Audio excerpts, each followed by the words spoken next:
Waduh, shalom. Apa kabar? Very good? Luar biasa? Banyak tantangan?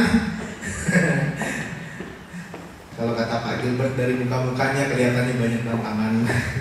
Oke, hari ini kita mau belajar satu hal yang masing-masing dari kita pasti punya konsep sendiri-sendiri tentang hal ini. Ya, semua orang rasa-rasanya sih mengejar ini, dan banyak orang yang pindah dari Indonesia ke sini itu juga mengejar ini, dan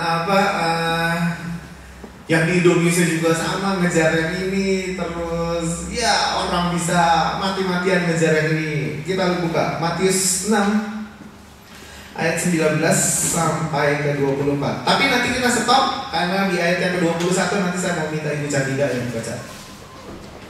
Hari ini saya mau buka pelayanan baru. Kita baca ayat 19 dan 20, nanti Ibu Candida yang baca. Ayat ke-23, 22, 23 dan 24 kita yang baca. Oke? Judulnya hal mengumpulkan harta. Bling langsung. Buka langsung berseri-seri.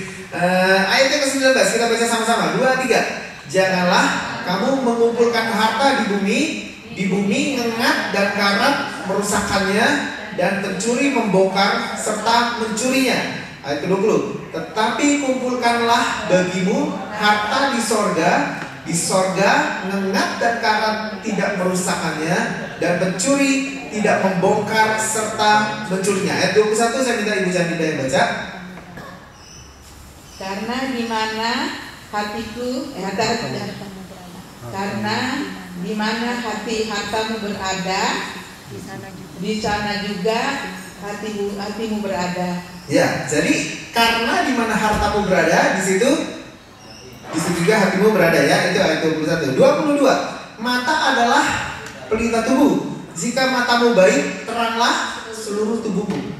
Jika matamu jahat, gelaplah seluruh tubuhmu. Jadi jika terang yang ada padamu gelap, betapa gelapnya kegelapan itu. Ayat yang ke-24. Tidak seorang pun dapat mengabdi kepada dua tuan. Karena jika demikian, ia akan membenci yang seorang dan mengasihi yang lain, atau ia akan setia kepada yang seorang dan tidak mengindahkan yang lain. Kamu tidak dapat mengabdi kepada Allah dan kepada Mamon. Judulnya apa tadi? Hal mengumpulkan harta. Bukankah itu yang kita cari? Yang kita kerja mati-matian 2 shift tambah weekend, itu kan itu yang kita kejar tuh ya. Wah, kalau bisa, progresnya tuh bagus, naik, 1 rumah, 2 rumah, 3 rumah tambah 2 bisnis dan yang lain-lain gitu kan. Kalau bisa di sini sampai punya pembantu dan yang lain sebagainya gitu kan. Seperti kalau bisa semua yang di Indo yang kita punya kita apply di sini. Wah, itu enak banget. Bener gak? Ya, asik nih. Rumah ada yang bersihin gitu kan, kita tinggal masakin ayam goreng dan yang lainnya sebagainya. Itu yang kita kejar, hal mengumpulkan harta. Oke, nah nanti saya mau kasih banyak ayat di sini. Saya harap waktunya cukup. Saya mau kasih minimal 5 contoh yang ada di dalam Alkitab tentang harta. Ini bicara tentang hal mengumpulkan harta. Masing-masing kita kan, saya tadi seperti pembukaan saya bilang masing-masing kita punya konsep sendiri. Bagaimana caranya mengumpulkan harta? Ya, siapa punya konsep sendiri. Oh, begini, aku harus kerjanya begini, aku harus sekolah begini sehingga nanti kerjanya bisa begini, dan nanti penghasilannya begini, nanti aku save-nya segini, nanti aku bisa beli rumahnya setelah berapa lama gitu. Itu punya konsep sendiri masing-masing, ya kan? Nah, tapi sekarang saya mau ulas dari apa yang kata firman Tuhan. Ayat 19 bilang, janganlah kamu mengumpulkan harta di bumi ngengat dan karat merusakkannya, dan pencuri membongkar serta mencurinya. Tetapi kumpulkanlah bagimu harta di sorga ngengat dan karat tidak merusakkannya, dan pencuri tidak membongkar serta mencurinya. Karena di mana hartamu berada, di situ juga hatimu berada. Nah, sekarang banyak orang kerja mati-matian, dan yang dicari itu apa sih? Harta, uang. Yang dicari itu kan uang. harta. Makin banyak hartanya, makin bagus. Makin sedikit hartanya, makin gak bagus. Makin punya apa-apa, makin bagus. Benar gak? Makin gak punya apa-apa, makin gak bagus. Itu yang ada di banyak pikiran orang-orang. Makin kita punya something, makin oke. Makin gak punya, makin gak bagus. Ini konsep ini gak, ya itu semua orang tahu, gitu. Yang tadinya punya satu, pengen punya dua. Yang udah punya dua, pengen punya dua tambah bisnis, ya kan? Yang udah punya dua tambah bisnis, pengen punya rumah yang lebih besar. Itu nggak habis-habis. Jadi begitu. Itu yang orang-orang coba cari. Mereka bisa lari ke Amerika, mereka bisa lari ke Jerman, mereka bisa lari ke Belanda yang mata uangnya lebih tinggi dan rela tuh menghabiskan uang, menghabiskan waktu kita, tenaga kita semua, banting tulang dan lain sebagainya untuk mengumpulkan harta. Setelah kita dapat harta, ini cerita to cut the story short. Jadi to cut the story short, kita mau ini ya, mau selesaikan ayat ini. Setelah kita mengumpulkan harta, kita jadi apa? Kita jadi apa? Kaya, benar ya? Orang yang kaya itu adalah orang yang banyak hartanya, benar? Ya kan? Sekarang saya mau masuk ke perikop yang kedua. Ini contoh yang pertama. Saya mau masuk ke contoh yang pertama. Contoh yang pertama adalah di dalam Alkitab ada cerita orang kaya yang bodoh. Tuhan bilang ini orang kaya, tapi orang kayanya bodoh. Minimal ada 5 contoh. Saya mau cepat-cepat aja deh. Orang kaya yang bodoh. Kita mau lihat.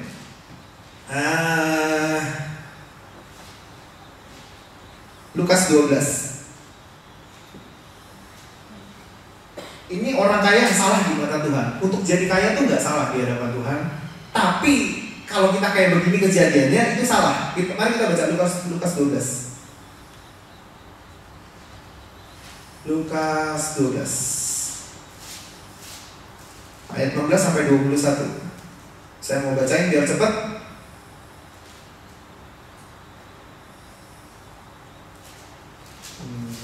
Lukas 12 ayat 16 sampai 21.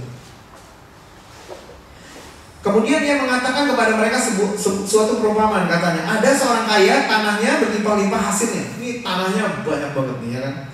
Ia bertanya dalam hatinya, apakah yang harus aku perbuat sebab aku tidak mempunyai tempat di mana aku dapat menyimpan hasil tanahku. Siapa yang pengen kayak begini nih?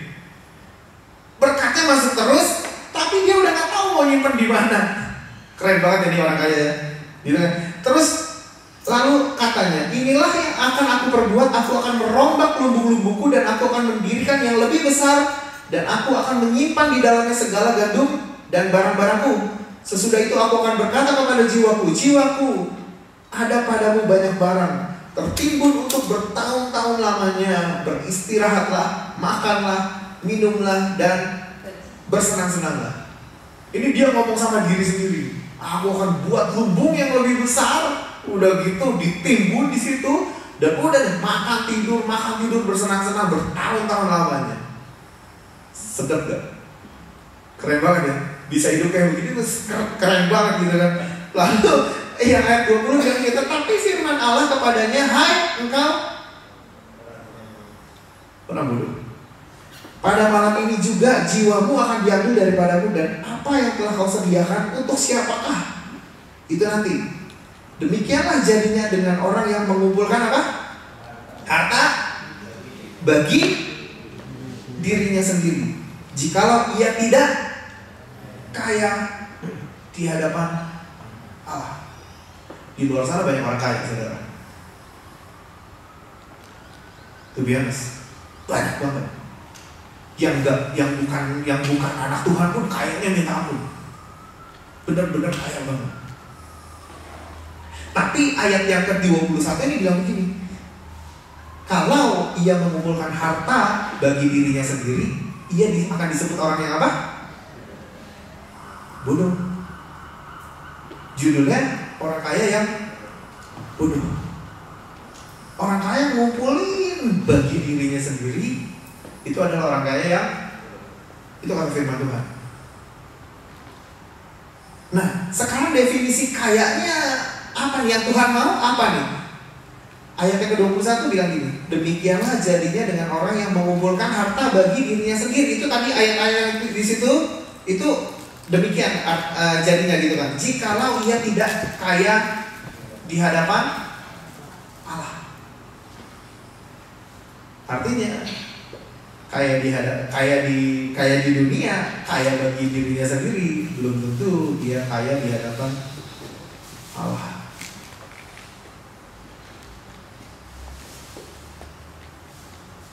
Itu contoh pertama. Jadi banyak orang akan kerja mati-matian. Harga rumah makin naik. Kerja mati-matian. Gitu kan? Dan dikejar semua, dikorbanin. Gergeja ntar dulu deh. Tuhan ntar dulu deh. Mati-matian gue akan kejar. Mumpung sampai bulan kemarin kita siapa yang bilang? Kalau nggak salah, Sansan bilang nanti bulan Juli weekend tuh udah nggak dibayar seperti yang 1,5 kali lipat, 2 kali lipat, udah kayak begitu lagi tuh.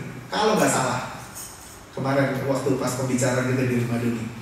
Jadi weekend itu akan dibayar rata gitu. Jadi ya seperti orang kerja di weekdays gitu. Jadi nggak seperti yang 2 kali lipat atau demikian juga katanya hari libur katanya juga akan begitu, diterapin kayak begitu. Ini katanya. Nah artinya apa? Makin kerja lagi, makin kerja lagi. Harga bensin naik, harga rent rumah naik dan lain sebagainya. Ini harga nih, naik terus nih. Dan sedangkan kita kan datang dari Indonesia bawa daya juang yang tinggi, bener gak?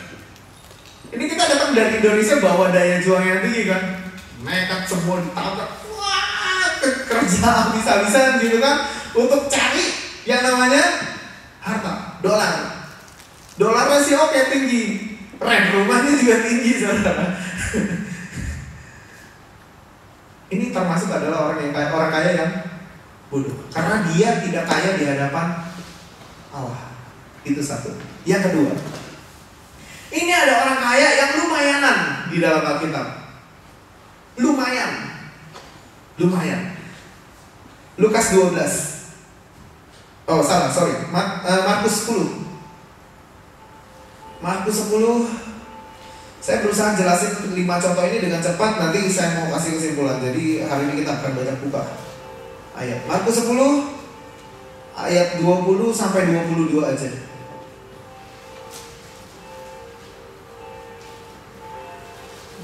Lebih cepat. Saya mau bacain. Lalu kata orang itu kepadanya apa? Guru, semuanya itu telah kuturuti sejak.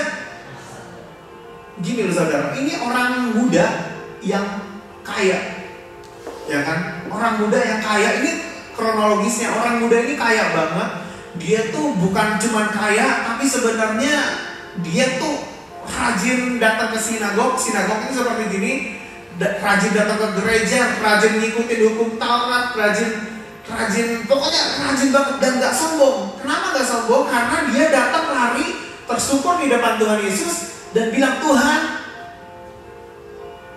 bagaimana caranya untuk aku bisa menerima keselamatan? Dia tersyukur di kakinya Yesus. Gitu. Lalu, nah ini dia nih.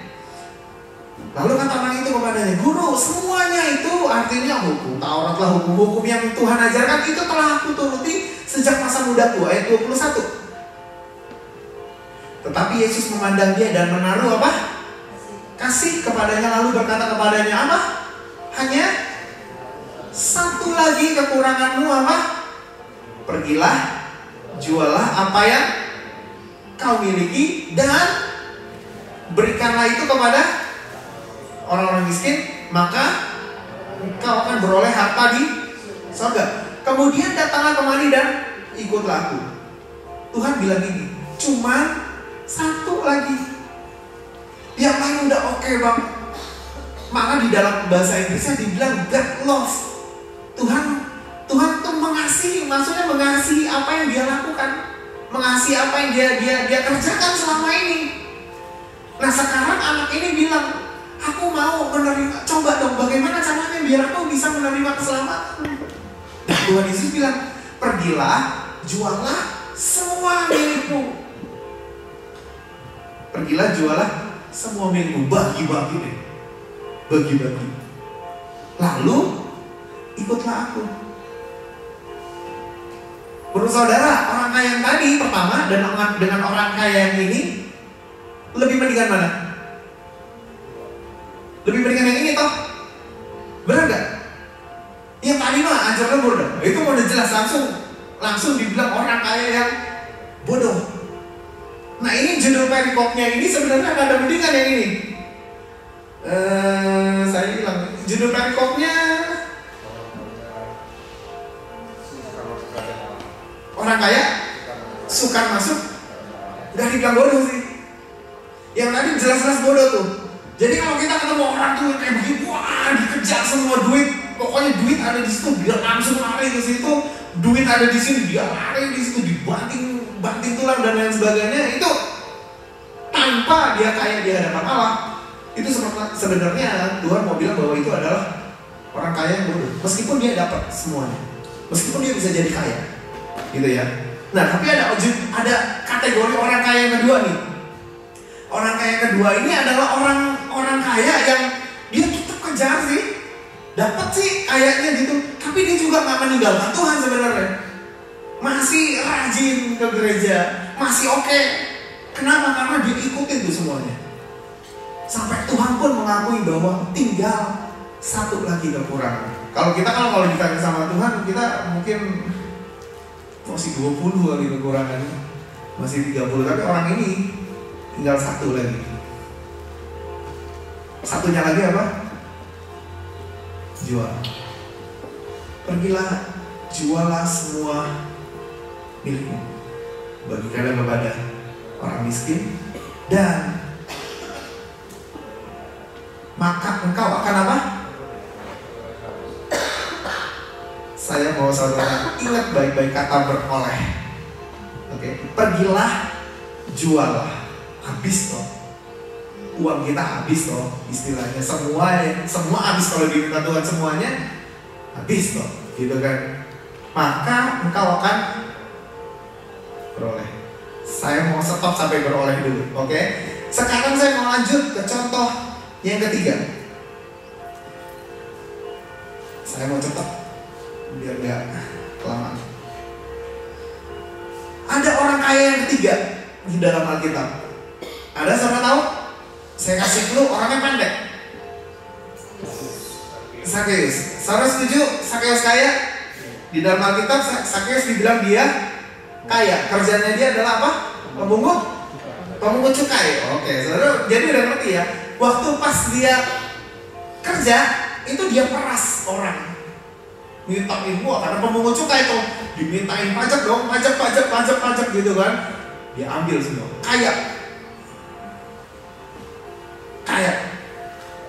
Nah, sekarang waktu pas Tuhan Yesus mau datang lewat gitu kan, dia karena pendek, dia nggak bisa lihat Tuhan Yesus.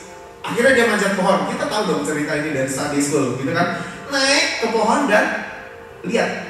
Waktu pas Tuhan Yesus lihat, Sakeus ngapain lo di situ? Turun. Aku mau makan di rumahmu. Aku mau makan di rumahmu. Aku mau makan di rumahmu. Lalu Sakeus menjamu Tuhan Yesus di rumahnya. Sekarang ayatnya Matius 25 ayat yang ke-8 aja. Yang pertama adalah orang kaya yang bodoh, dablek banget nih orang kaya. Kenapa? Karena cuma ngejar doang. Kalau ketemu orang yang ngejar tanpa ngerti ada maunya Tuhan dengan dia ada di negara ini atau nggak sama sekali lah, menjauh dari Tuhan tapi kejar terus, itu termasuk golongan yang itu.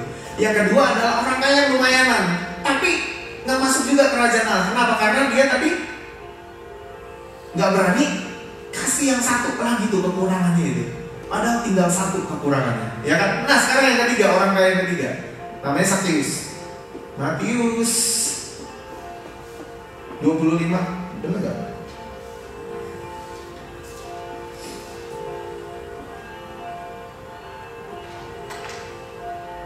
Bukan ya? Sakeus.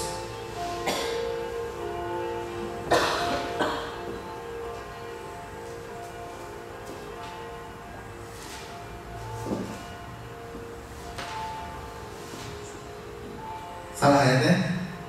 Oke, Sakeus ini bilang begini. Waktu pas Tuhan datang menjamu Sakeus menjamu Tuhan Yesus di rumahnya, dia bilang gini, Tuhan, kalau ada seseorang yang aku peras uangnya, akan aku kembalikan berapa? 4 kali lipat. Lukas 19. Itu berarti bukan di ayat 8 lagi dong. Lukas 19.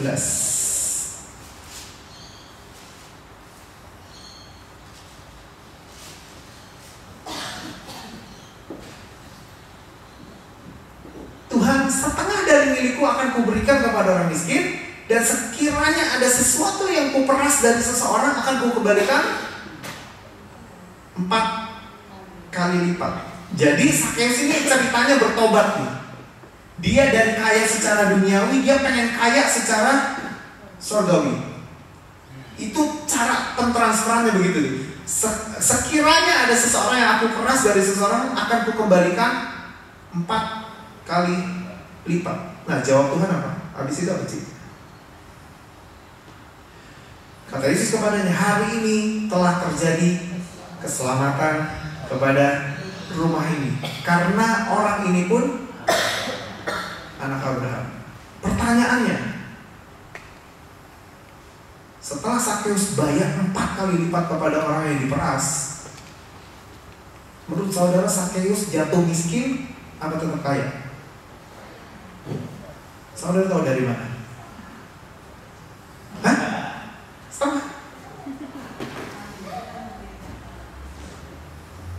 Ini saudara, kalau saya meras uangnya Andre selama bertahun-tahun gitu kan, saya ambil uangnya dia, kerja sini buat saya kerja ini, saya ambil bertahun-tahun gitu, saya ambil uangnya dia. Lalu saya memutuskan hari ini saya bertobat, saya mau balikin dia. Saya balikin, saya bilang sama Andre, uangnya aku peras selama ini, aku mau ganti 4 kali lipat. Kayaknya ini pemungut cukai ini kaya banget, dan bukan cuma satu orang yang diperas. Artinya dia harus bagi semua tuh kepada semua orang yang diperas, dia bayar 4 kali lipat. Tapi kalau saudara tahu jawabannya dia tetap kaya, itu bagus.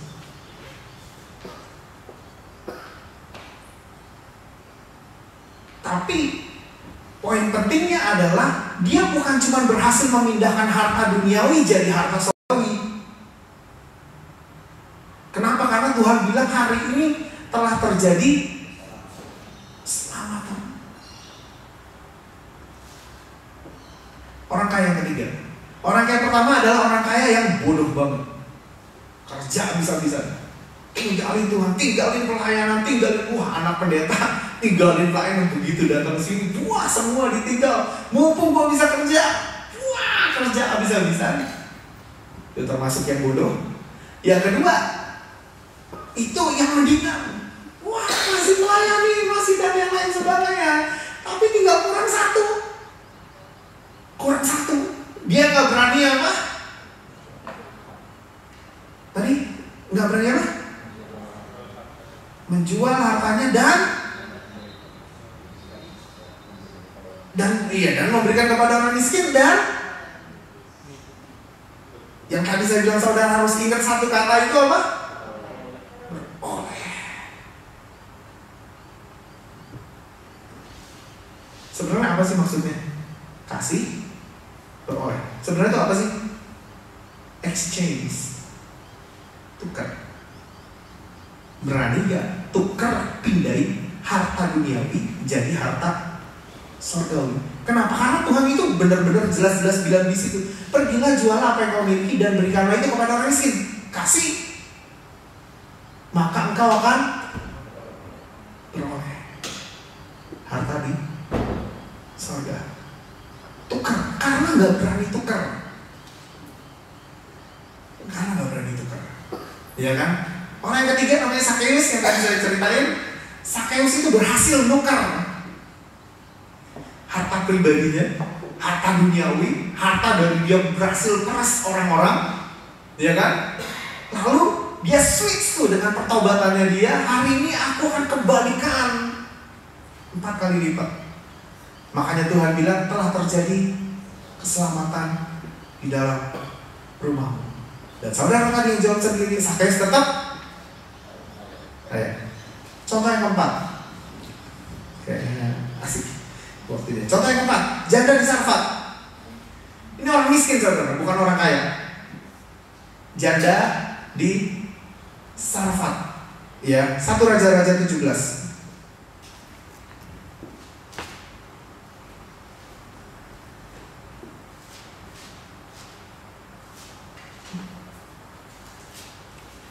Saya harap dengan 5 contoh ini saudara bisa pilih, saudara mau milih yang mana. Karena ada yang kaya, ada yang miskin. Kalau kita hari ini kaya, saudara bisa pilih mau pilih yang mana. Mau pilih yang kaya yang bodoh, kaya yang ini, atau seperti Sakeus gitu kan. Atau saya kasih juga contoh yang miskin gitu. Jadi many options gitu kan. Janda di Sarfat, 1 Raja-Raja 17 ayat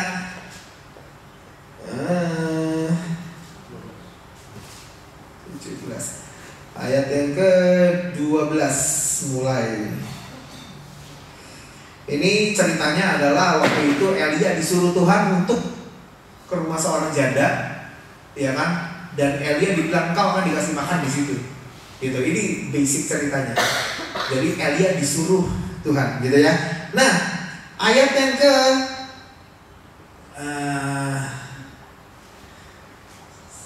mulai dari ayat yang ke-11 deh. Ketika perempuan itu pergi mengambilnya, maksudnya mengambil apa? Tepung sama roti, ya kan? Cobalah ambillah bagiku sepotong roti. Lalu perempuan itu menjawab, demi Tuhan Allahmu yang hidup, sesungguhnya tidak ada roti padaku sedikit pun, kecuali apa? Segenggam tepung dalam tempayan dan sedikit minyak dalam buli-buli. Dan sekarang aku sedang mengumpulkan 2-3 potong kayu api. Kemudian aku mau pulang dan mengolahnya bagiku dan bagi anakku. Dan setelah kami makannya, lalu kami akan mati. Ini benar-benar sedikit banget. Last meal, makan terakhir, makan roti terakhir sama-sama anak laki-lakinya, lalu mati. Last meal. Ini saudara mesti last penny, last hope. Maksudnya udah yang terakhir yang akan dimakan, lalu setelah itu mati, ya kan? Ini ceritanya kayak begitu. Lalu ayat ke-13, tapi Elia berkata kepadanya, janganlah takut, pulanglah, buatlah seperti yang kau katakan, tetapi buatlah lebih dahulu apa? Bagiku. Buat Elia dulu nih, sepotong roti bundar kecil daripadanya dan bawalah kepadaku. Kemudian barulah kau buat bagimu dan bagi anakmu. Sebab begini firman Tuhan Allah Israel, tepung dalam tempayan itu tidak akan habis, dan minyak dalam buli-buli itu pun tidak akan berkurang sampai pada waktu Tuhan memberi hujan ke atas muka bumi. Dia basically gak punya harta, bukan termasuk orang kaya, ya kan? Dan satu hari Tuhan menyuruh hambanya untuk datang kepada dia dan bilang, kamu harus kasih dia makan nih. Last meal, tinggal satu-satunya yang kalau itu dimakan pun mungkin gak kenyang karena itu udah tinggal sedikit. Dia bilang cuma segenggam. Segenggam tepung bisa jadi berapa banyak roti sih? Tukang roti ngerti dong. Segenggam tepung untuk bisa dijadiin roti bundar kecil yang ya seberapa besarnya sih itu roti, nggak bakal segede gini toh, ya kan? Segenggam tepung, kecil banget. That's cuma itu harta yang dia punya saat itu, dan harta itu akan dimakan sama anaknya. Setelah itu tinggal nunggu mati. Lalu Elia bilang gini, tolong buatin bagi aku dulu sepotong roti bundar kecil, lalu setelah itu sisanya kamu makan.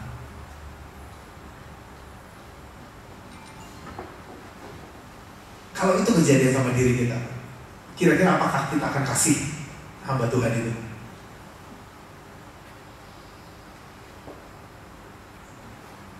Our last penny, last cent yang kita bisa beli cuma 1 kerupuk misalnya. Dan ada hamba Tuhan minta, boleh gak aku minta kerupuk itu? Lalu kita bilang, ini sisanya aku, habis itu nanti aku sama anakku, lu sendirian masih seger-buger, bisa kayak cari tempat lain. Betul? Apalagi saudara, apalagi kalau orang ini janda di Sarfat, ini cerita ngayal-ngayal aja ya. Apalagi kalau janda di Sarfat ini tahu cerita bagaimana Nabi Elia tuh hebatnya kayak bagaimana.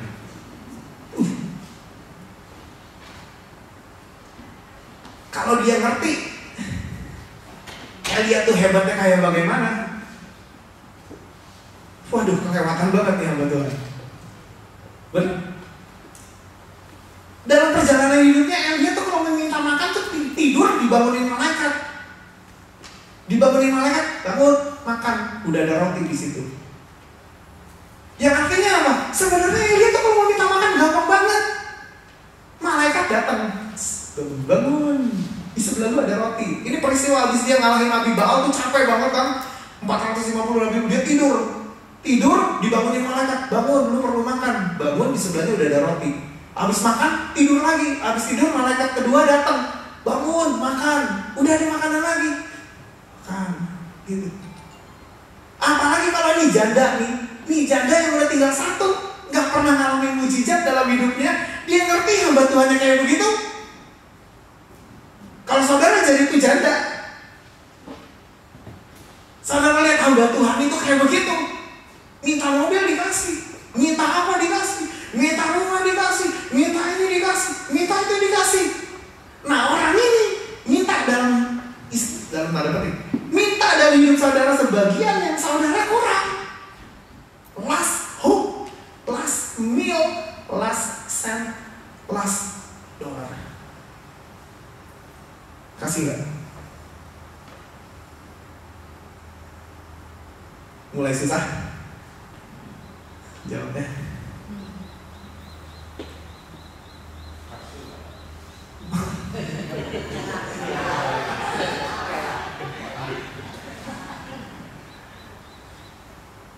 Saya nggak tahu ini janda tahu apa nggak, Elia tuh kalau mau minta makan tuh gampang begitu. Burung datang bawa roti, burung datang bawa daging. Wah, keren banget saudara.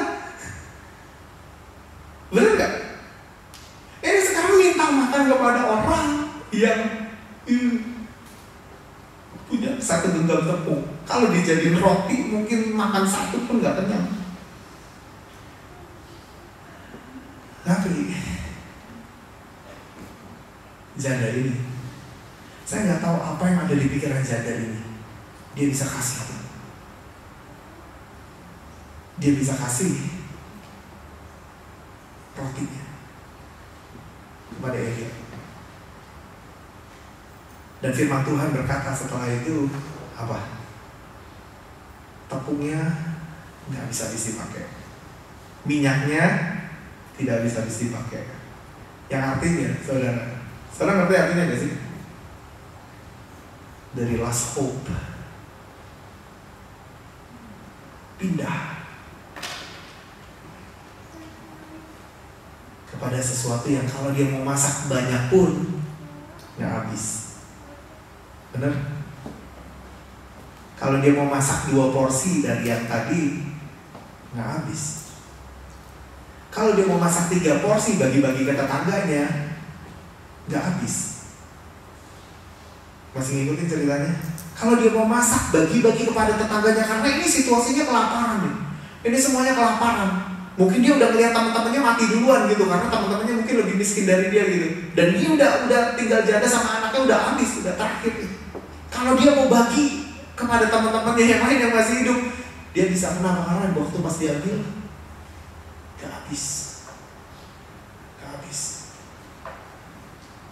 exchange,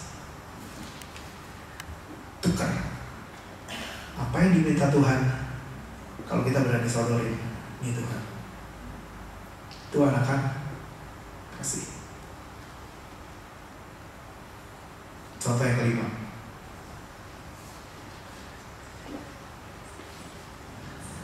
Matius 14 ayat 15 sampai 20. Sebentar lagi kita selesai. Saya ada taruh satu short film. Ini tentang 5 roti dan 2 ikan. Kita tahu semua ceritanya ya, saya nggak perlu buka ayatnya ya. Waktu itu ada anak umur 13 tahun. Dia bawa lunchbox. Dia lihat ada kerumunan orang. Wah, banyak banget orangnya. Sekitar 10.000 lebih orang yang ada di sana. Bahkan diperkirakan bisa 15 ribuan orang di situ. 15 ribu banyak banget ya. Ini tempat nggak cukup kali. Ada Yesus lagi ngajar di situ. Yesus, murid-muridnya, dan sekitar 15 ribu orang, 10.000 sampai 15 ribu orang, gitu kan. Dan Yesus bilang kepada murid-muridnya, beri mereka makan. Lalu murid-muridnya bilang, buset Tuhan, segini banyak orang, 15 ribu orang Tuhan, mau ngasih makan pakai apa? Lalu tapi murid-muridnya bergerak, cari orang yang punya makanan. Lalu anak kecil ini dengan lunchbox-nya dia bawa lunchbox, isinya apa? 5 roti, 2 ikan. 5 roti dan 2 ekor ikan. Bagi anak itu adalah hartanya, itu adalah haknya. Dan kalau sekali makan, habis. Sekali makan, ya habis. Buat dia udah cukup, gitu. Tapi waktu itu mungkin murid-muridnya bilang, kamu punya apa? Aku cuma punya ini, boleh nggak aku minta? Ya udah, ambil aja. Dikasihlah itu kepada murid-muridnya. Kalau nggak salah sih Filipus, kalau nggak salah. Lalu dibawalah kepada Tuhan Yesus. Tuhan, nggak punya apa-apa Tuhan, duit nggak punya, makanan pada nggak bawa, tinggal 5 roti, 2 ikan. Tuhan mau apa dengan ini? Orang di sana kelaparan, engkau suruh kita kasih makan, engkau suruh kita kasih mereka makan, tapi kita cuma punya segini. Lalu Tuhan Yesus mengangkat, mengucap syukur atasnya, dan mulai dibagi-bagi. Bagi-bagi. Semua orang makan sampai kenyang. Sisanya berapa? 12 keranjang. Sisanya 12 keranjang. Menurut saudara, pakai logika simpel aja, si anak ini ikut makan apa enggak?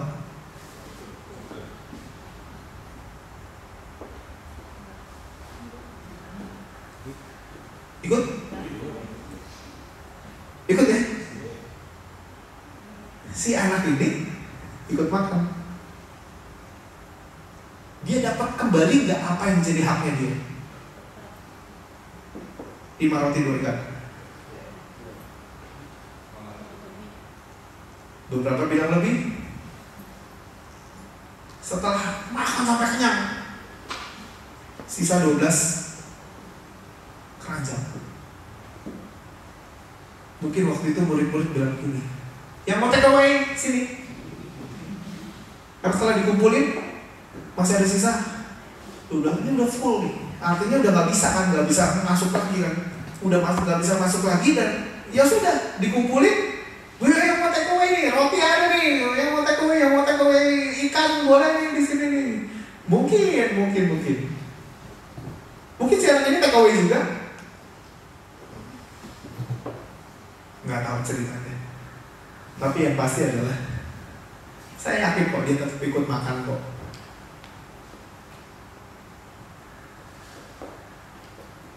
Sebenarnya apa yang Tuhan coba ambil dari hidup kita? Apa yang Tuhan coba ambil dari hidup kita? Sebenarnya dia akan ganti. Gak pernah Tuhan mau bikin kita tuh situasinya makin lama makin terpuruk, makin hancur. Gak pernah. Tapi masalahnya kalau kita balik ke ayat pertama, waktu pas cerita ayat pertama, kalau saudara masih ngikutin yang ayat yang pertama, masih ingat Matius 6 tadi, ayat 24 cerita tentang orang kaya dulu. Kita ketemu satu benang merahnya, satu garis merahnya.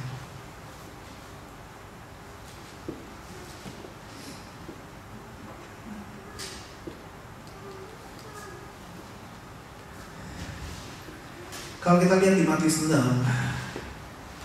ayat 24 itu bilang gini,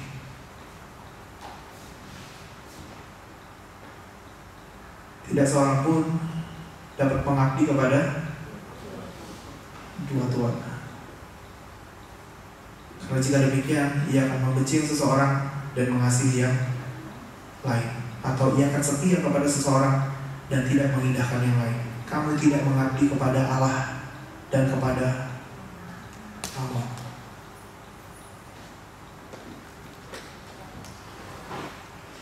Lima cerita yang tadi saya share itu adalah cerita yang di dalamnya ada orang yang gak berani.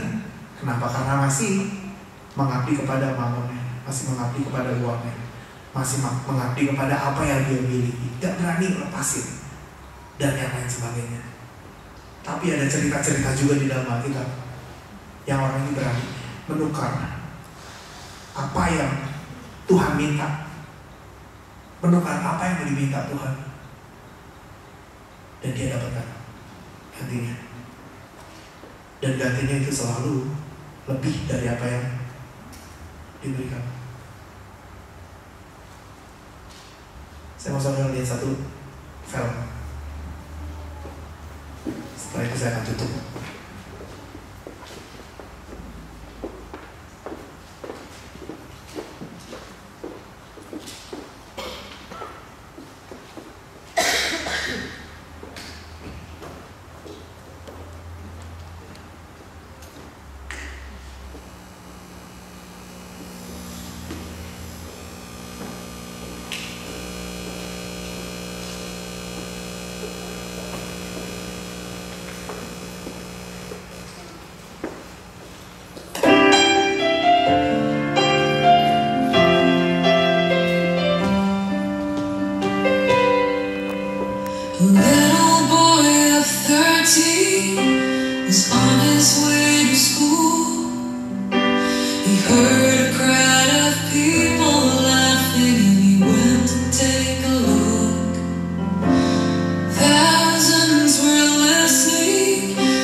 5 roti, 2 ikan.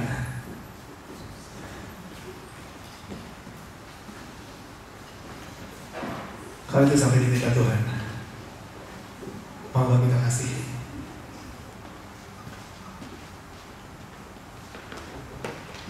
Mungkin itu bicara tentang uang kita, mungkin itu bicara tentang hobi kita, mungkin itu bicara tentang talenta yang kita punya, mungkin itu bicara tentang apa yang sisa dalam hidup kita, mungkin itu bicara tentang apa waktu kita, mungkin itu bicara tentang doa kita, mungkin itu bicara tentang something yang kecil yang saudara punya.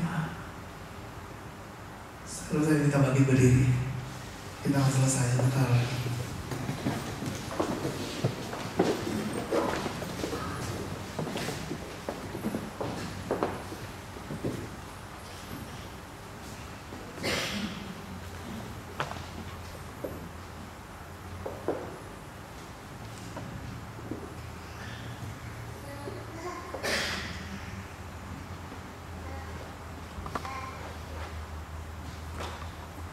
Atau memang pada endingnya Tuhan gak pernah nanya berapa harta yang ada pada kita. Kalau saya boleh ralat pernyataan tadi, Tuhan gak pernah nanya berapa harta dunia yang kita punya.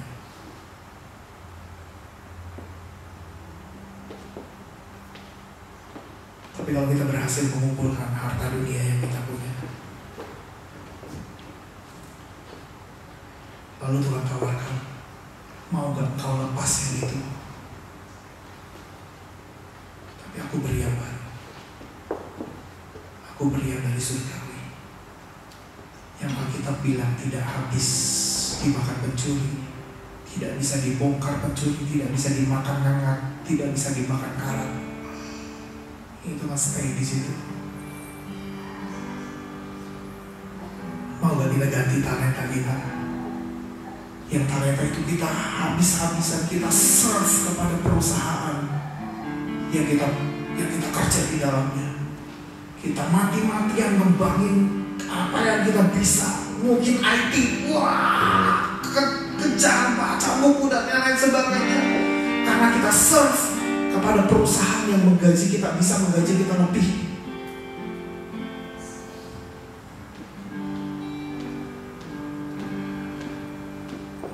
Mau gak Tuhan bilang hari ini? Mau gak lepasin itu? Tukar sama yang daripadaku. Well, enaknya kita ngerti semua bahwa Zakheus tetap kaya, si anak itu tetap makan, janda itu tetap bisa menikmati rotinya. Gak ada yang diambil toh. Tapi bedanya adalah hartanya ini udah berpindah. Harta duniawi jadi harta surgawi.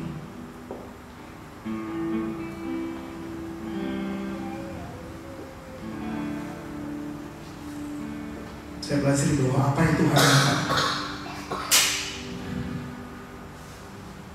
Tuhan gak pernah minta begitu aja. Pasti kasih sesuatu yang luar biasa. Kalau ada pintu yang ditutup oleh Tuhan, dia pasti akan buka pintu-pintu yang lain.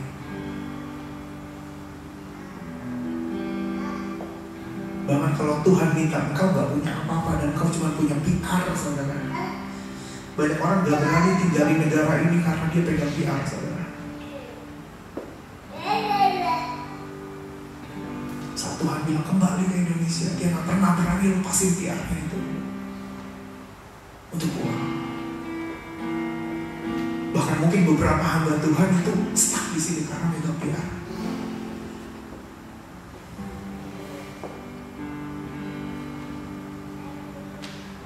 Ada banyak orang yang gak berani pulang.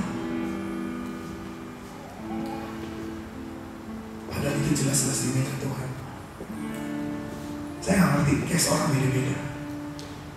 Ini saya mau coba tekankan satu garis pernyataan itu adalah berani gak kita tukar apa yang jadi punya kita, harta kita, entah itu banyak, entah itu sedikit, entah itu cuman gak berguna buat, gak mean at all gitu, atau yang berguna banget, berani gak kita tukar? Kalau kita berani tukar, well, saudara termasuk kepada 3 contoh yang akan menikmati berkat Tuhan secara berlimpah. Zakheus tetap kaya, janda itu tetap menikmati makannya, bahkan sampai musim kelaparan selesai dia masih tetap menikmati apa yang jadi jatahnya. Yang ketiga, si anak ini tetap mendapatkan haknya. Yang pernah berpikir bahwa Tuhan adalah Tuhan yang mengambil tanpa pernah memberikan kau lebih. Jangan pernah berpikir seperti itu. Saya berdoa hari ini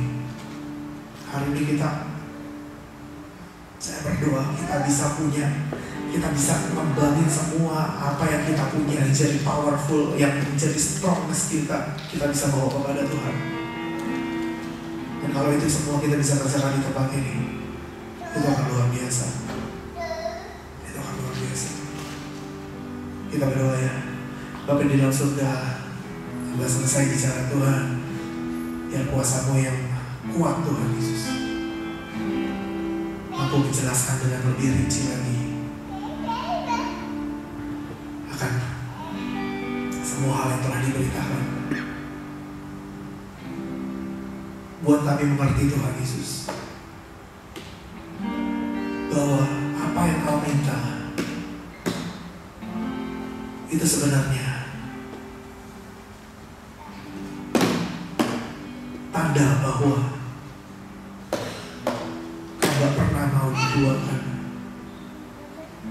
Kau gak pernah mau diduakan. Kau gak pernah berkeinginan untuk kami mengabdi kepada 2 Tuhan.